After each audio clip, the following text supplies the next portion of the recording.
ভাই এটা তো মনে হয় রাজাকার ভাই। আচ্ছা ভাই ওর সাথে ফাইট করবো না, দেখি টিম আপ করতে পারি কিনা। এ ভাইয়া আসো টিম আপ করো। আরে মাইরো না, টিম আপ করো, টিম আপ। হ্যাঁ ভাই দেখছো ভাই কত সুন্দর টিম আপ কইরা নিছি। এরকম প্লেয়ার যদি ভাই টিম আপ না বুঝে ভাই অনেক আগেই গেমটা ছাইড়া দিতাম। এরকম কিছু প্লেয়ার আছে দেখা ভাই আজও গেমের মায়াটা ছাড়তে পারলাম না।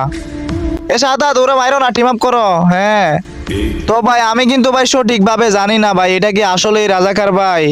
তবুও যদি ভাই এটা রাজাকার ভাই না হয়, এটা কিন্তু একটা ওল্ড প্লেয়ার। কারণ ভাই এরকম ড্রেস আপ ভাই অনেক কম মানুষের কাছে আছে। যাই হোক ভাইয়া আমাদের সাথে টিম আপ করার জন্য অনেক অনেক ধন্যবাদ। আর গাইস টিকটকে একটা সমস্যা চলতেছে, ভিডিও কিন্তু ভাই সবার কাছে যাচ্ছে না। আইডি ভাই হুট করে ভাই একবারে ডাউন হয়ে গেছে। তো ভাই তোমরা যারা ভিডিও দেখতেছো প্লিজ ভাই বেশি বেশি কপি লিংক করে দাও। তো যাই হোক সবাই ভালো থাকো, আল্লাহ হাফেজ।